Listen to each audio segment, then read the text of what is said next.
la guerra de Sendero, es fenómeno de estudio en institutos. Es una guerra que se ganó. Es una guerra que ganamos, ¿no es cierto? Y donde nuestro ejército, querámoslo o no, fue un baluarte de institucionalidad y nacionalidad, como no lo fueron los partidos, que fueron muy costeños, muy urbanos, quienes, digamos, estaban más cerca para entender al mundo andino, eran los del ejército, porque la mayoría de ellos venían de ahí, ¿no es cierto? No lo era el APRA, no era la izquierda, no lo era Acción Popular, no lo era la iglesia, no lo eran los municipios. Entonces, cuando hemos vivido ese tipo de estrategia contrasubversiva, y tenemos al frente a Chile, tenemos al frente a Argentina, tenemos al frente a Uruguay, donde estos países, donde estos ejércitos hubieran estado en los Andes, simplemente hubieran aplicado la bomba atómica. Ese era su concepto, desaparecer étnicamente a una sociedad andina, ¿no es cierto? Ellos lo hubieran hecho. Si hemos vivido este tipo de estrategia, en medio de todos los excesos que hay que criticar, condenar, ¿por qué estamos en esta situación? Pero yo no creo que tampoco debamos pensar que el Perú se va a sumergir en una situación en donde el informe de la Comisión de la Verdad termina aplastando el Perú por largo tiempo. O sea, creo que ya un escenario apocalíptico de que volvemos a la década de los 80 y, como digo, el informe cae sobre el Perú y lo destroza, también entonces lo único que nos mostraría es una terrible debilidad del gobierno para poner una agenda que no sea solamente eso. Si esto fuera cierto, significaría que lo que ocurrió durante la guerra interna fue de tal magnitud que hay que ocultarlo todo.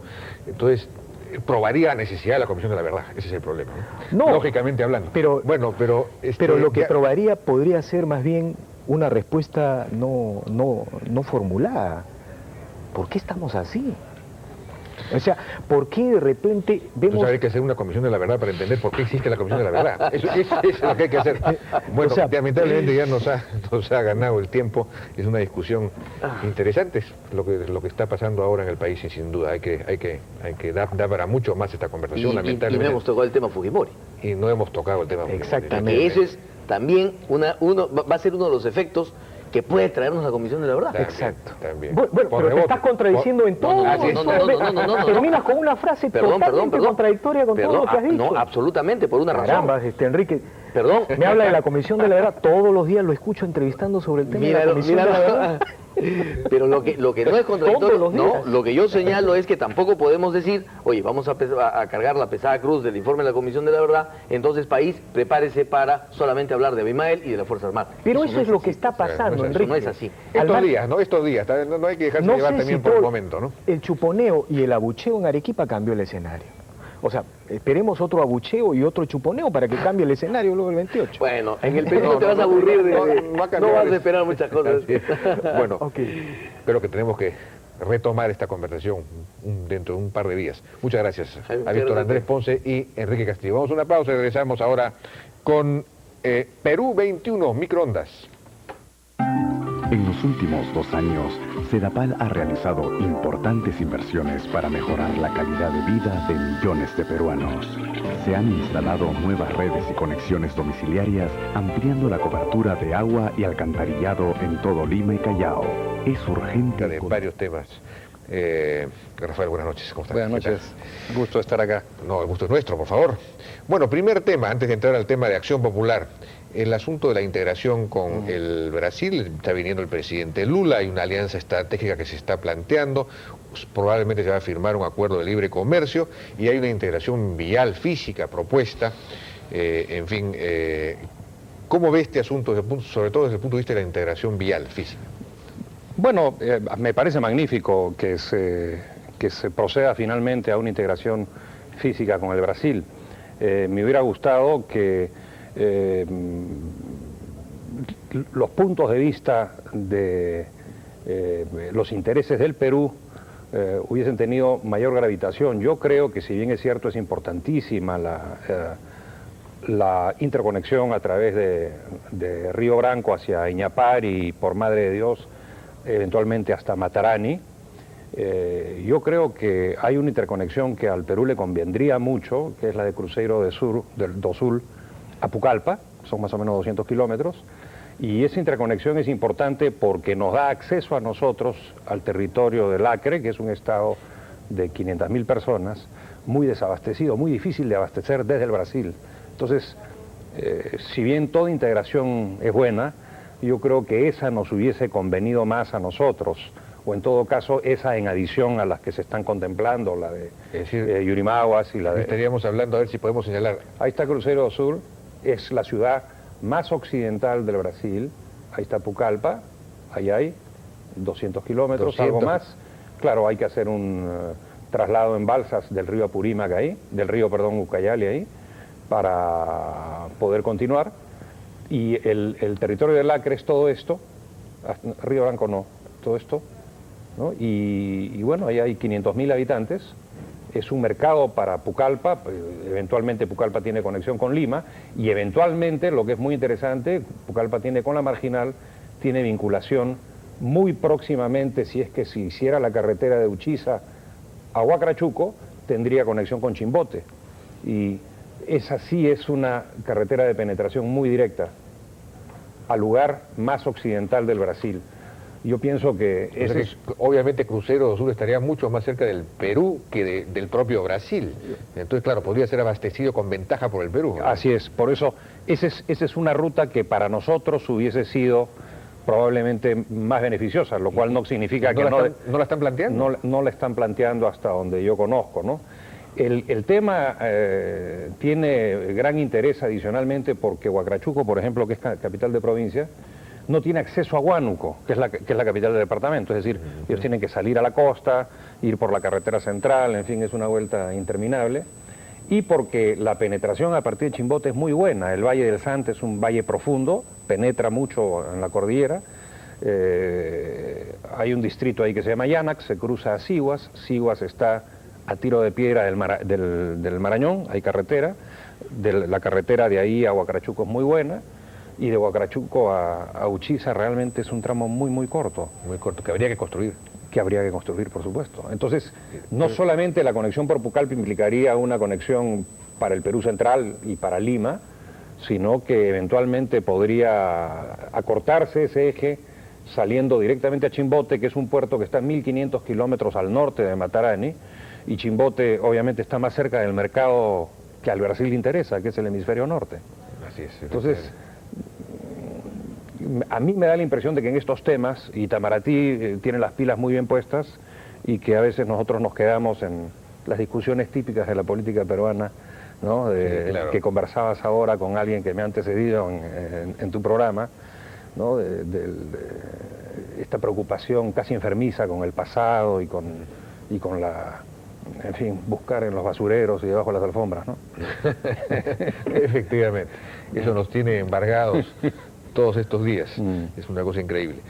Bueno, efectivamente, eso significaría pues que, la Cancillería del Perú, con tal de conseguir una articulación con el Brasil, no se piensa mucho en los detalles, pero en los detalles puede está estar, la gran diferencia, está, ¿no? La gran diferencia. Por ejemplo el tema de Manaos, ¿no? que es una zona franca, ¿no? Hay que tener mucho cuidado con eso, porque también de repente vamos a terminar perjudicando a la industria nacional.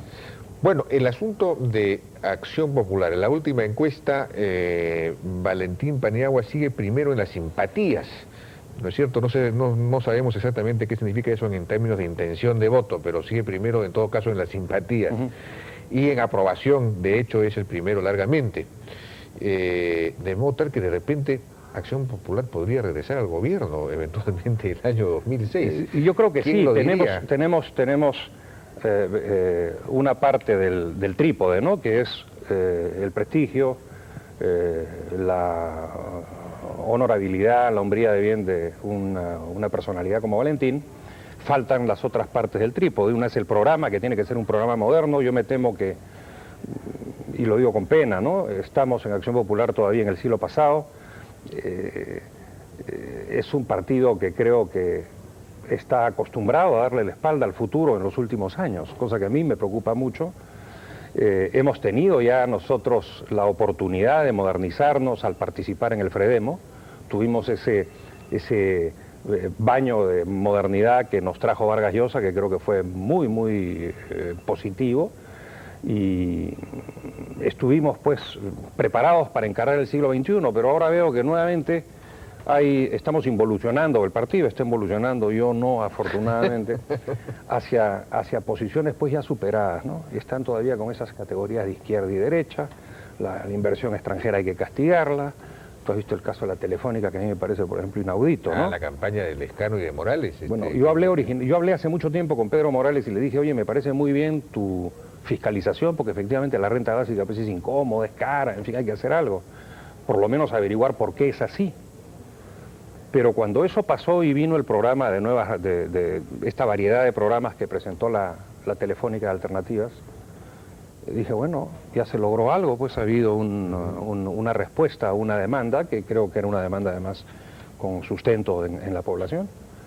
Pero veo que se sigue ahora cuestionando el contrato, que es una manera de espantar a la inversión, y la única forma de lograr crecimiento en estos países es convocando y atrayendo inversión. Yo realmente me parece que están actuando de manera absolutamente errada contra los intereses de las grandes mayorías, porque al fin y al cabo lo que le interesa a los pobres en el Perú es que hayan condiciones de trabajo, claro, que la inversión fluya, que el Perú se desarrolle.